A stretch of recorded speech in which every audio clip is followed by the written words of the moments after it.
मी मालमत्तेचा मालक आणि ताबाधारक आहे. नमस्कार.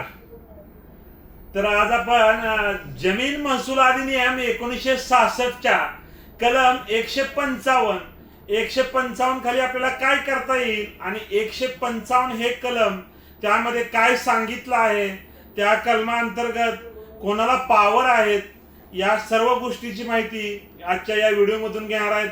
आपल्यासोबत आहेत आपल्या कोर्ट कचेरी यूट्यूब चॅनलचे ॲडमिन कैलासजी नाईक साहेब. आणि आता कैलासजी नाईक साहेबांचं आपण आपल्या चॅनलवर स्वागत करूया. त्यासोबतच जमीन महसूल अधिनियम 1966चे कलम 155 हे सातबाऱ्याच्या अथवा महसूल रेकॉर्ड मधील दुरुस्तीसाठी वापरण्यात येणारं कलम आहे. त्याच्या पावर कुणाकडे आहेत आणि ते आपण तो दुरुस्तीचा अर्ज कोणाकडे दाखल करू शकतो. तर दुरुस्तीचा अर्ज आपण हा तहसीलदार साहेब यांच्याकडे दाखल करू शकतो. तहसीलदार साहेबांना त्या पावर आहेत की 155चा अर्ज चालवण्याचा.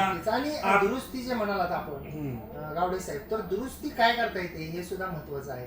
म्हणजे 155 कलमाप्रमाणे एखाद्या व्यक्तीचं सातबाराच्या उतार्यावर जर नोंद झालेली असेल कायदेशीररित्या मालक वहिवाटदार म्हणून, तर ती नोंद जी आहे ती सातबाराच्या उतार्यावरून 155 खाली काढून टाकता येते. एखाद्या खरेदीची नोंद झालेली असेल सातबाराच्या उतार्यावर, खरेदी घेणाराची किंवा एखाद्या बक्षीसपत्र घेणाराची झालेली असेल, एखाद्या रजिस्टर मृत्यूपत्राची झालेली असेल, मृत्यूपत्र देणाऱ्या व्यक्ती मयत झाल्यानंतर, तर या नोंदी ज्या आहेत त्या ह्या 155 प्रमाणे कमी करता येत नाही.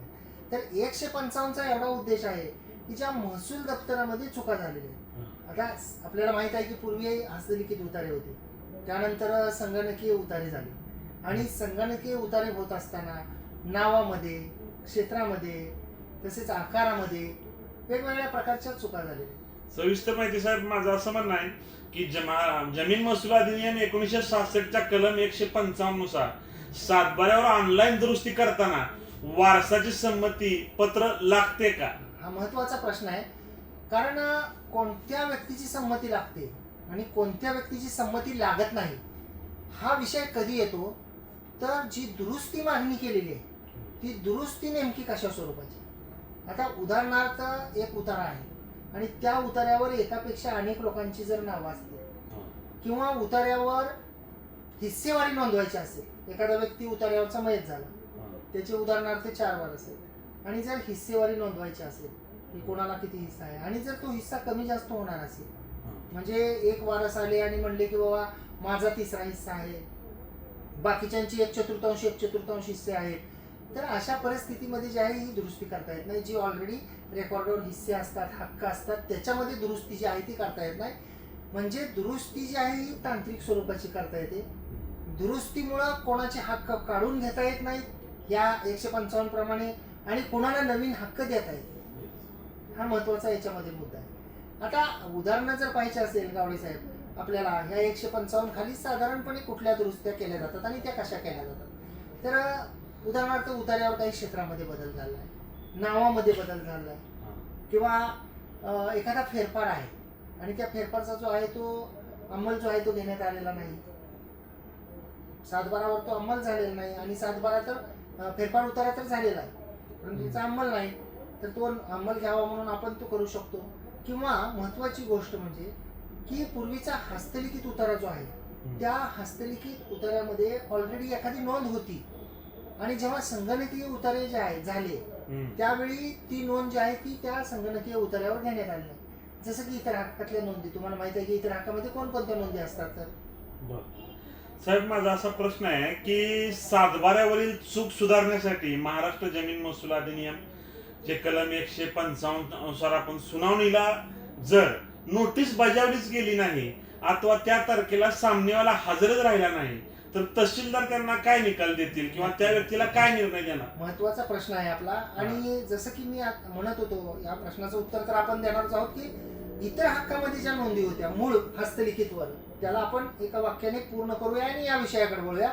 तर जे इतर हक्कामध्ये विहिरीच्या नोंदी असतात किंवा बोरवेलच्या नोंदी असतात किंवा ज्या अशा वेगवेगळ्या नोंदी असतात, तर त्या नोंदी संगणकीय उतारा करताना जर का आलेल्या नसतील संगणकीय उतार्यावर, तर मात्र करता येतं आपल्याला 155चा अर्ज देऊन आपण त्या संगणकीय उतार्यावर त्या नोंदी कराव्या असा अर्ज देऊ शकतो. आता तुमच्या प्रश्नाकडे जे आपण चर्चेमध्ये घेतलेला प्रश्न आहे की उदाहरणार्थ समजा अर्ज दाखल केला, एखादी चूक आहे महसूल दप्तरामध्ये आणि ती दुरुस्त करावी म्हणून महसूल अधिकारी यांच्याकडे एका पक्षकाराने अर्ज दाखल केला.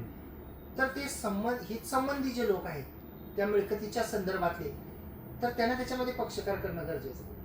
कारण त्यांच्या परस्पर आपण एखादा आदेश घेतला तर उद्याच्याला तो आदेश चॅलेंज होईल आणि आम्ही त्यामध्ये पक्षकार नव्हतो त्यामुळे तो आमच्यावर बंधनकारक नाही हा मुद्दा येईल, पुन्हा मॅटर खाली रिमांड होईल, पुन्हा त्याची सुनावणी होईल, म्हणजे तो निकाल घेण्यात काही पॉईंट नाही. तर जे हितसंबंधी आहेत त्यांना पार्टी केलं पाहिजे. पार्टी केल्यानंतर माननीय तहसीलदार साहेबांकडे अशा स्वरूपाचा अर्ज आपण दाखल केल्यानंतर माननीय तहसीलदार साहेब हे संबंधितांना नोटिसा काढतात. आता नोटीस बजावल्यानंतर गैरहजर राहिले तर काय, आणि जे दुसरा मुद्दा आहे की नोटीस मिळालीच नाही तर काय, कारण नोटीस ही बजावणी झाली पाहिजे. कारण फक्त नोटीस पाठवणं एवढ्यापुरता हा मर्यादित विषय राहतो. नोटीस मिळणं हे महत्वाचं असतं. Sending and receipt of notice both are different things. म्हणजे नोटीस त्या व्यक्तीला मिळाली पाहिजे. मिळाली हे कसं ग्राह्य धरायचं, तर जर पोस्टाने पाठवले असेल तर पोस्टाची पोचपावती, जर महसूल अधिकाऱ्यांच्या मार्फत पाठवलेले असेल तर महसूल अधिकारी त्यांना नोटीस देऊन पोच घेतात, तर त्याला मिळाले असं म्हणायचं. आणि ती नोटीस मिळून सुद्धा जर का संबंधित ज्यांना नोटीस देण्यात आली आहे ते हजर राहिले नाहीत, त्यांनी म्हणणं दिलं नाही, तर त्या अर्जाची एकतर्फा सुनावणी होते आणि माननीय तहसीलदार साहेब योग्य तो आदेश पारित करू शकतात. बऱ्याच जणांना हा गैरसमज असतो. बरेच जण असा प्रश्न सुद्धा विचारतात, गावडे साहेब, की आम्ही एखादा अर्ज दाखल केला, त्याची समोरच्याला नोटीस काढली आणि समोरच्याला नोटीस मिळून तो हजर राहिला नाही आणि तरी सुद्धा आमचा अर्ज फेटाळला. समोरचा कोर्टात नव्हता, न्यायालयात नव्हता, तरी सुद्धा कसं काय नोटीस म्हणजे आमच्या विरुद्ध निकाल गेला. तर केवळ समोरचा व्यक्ती गैरहजर आहे म्हणून ज्याने अर्ज केला, ज्याने केस केली त्याच्या बाजूनेच निकाल द्यावा असं नसतं. कारण केसचा निकाल हा त्याच्या पूर्ण मेरिटवर होतो, त्याच्या कायदेशीर मुद्द्यावर होतो, त्यातल्या तथ्यांवर होतो. फक्त एवढं होतं की जर विरोध पार्टीला नोटीस मिळून पण ती गैरहजर राहिली तर त्याचा फायदा हा अर्ज करणाऱ्याला काही अंशी होतो, परंतु त्याला केस ही सिद्ध करावी लागते. हा मुद्दा आहे. तर पुढचा प्रश्न असा आहे आमचा, नाही आपण आपल्याला जर ही माहिती आवडत असेल तर या माहितीला एक लाईक करा, व्हिडिओला शेअर करा. आपण जर हा व्हिडिओ कोर्ट कचेरीच्या युट्यूब चॅनलवर पाहत असाल आणि अद्याप जर का आपण कोर्ट कचेरी या युट्यूब चॅनलला सबस्क्राईब केलेलं नसेल तर सबस्क्राईब जरूर करा, बाजूचं बेल आयकॉनचं बटन दाबा आणि आपण या व्हिडिओला युट्यूब चॅनलवर लाईक केल्यानंतर आपल्याला एक कलरचं हाईप नावाचं बटन दिसेल, रेनबोचं सप्तरंगी आणि स्टारची चांदणी असलेलं, त्यालाही क्लिक करा. त्यासाठी आपल्याला कोणतेही पैसे द्यावे लागत नाहीत. आपण ते बटन क्लिक केल्यानंतर व्हिडिओ जास्तीत जास्त लोकांपर्यंत शेअर होतो. आणि जर फेसबुक इंस्टाग्राम बद्दल आपण सांगावं. आणि ही माहिती आपण सर्वजण मोफत ऐकत आहे. आम्ही जे तुमच्यासाठी माहिती देण्याचा प्रयत्न करतो त्या आपल्या जर आपण सर्वांनी मिळून जर आम्हाला सपोर्ट केला तर आमच्या सर्व टीमचा एक आत्मविश्वास वाढेल, उत्साह वाढेल, जेणेकरून आम्ही आणखी चांगल्या पद्धतीची माहिती देण्याचा प्रयत्न करू. मित्रांनो, फेसबुक इंस्टाग्रामवर जर आपण पाहत असाल आणि अद्याप जर का आमच्या प्रोफाईल्स आणि पेजेसला फॉलो केलेलं नसेल तर फॉलो जरूर करा आणि त्या ठिकाणी सुद्धा व्हिडिओला शेअर करा. धन्यवाद.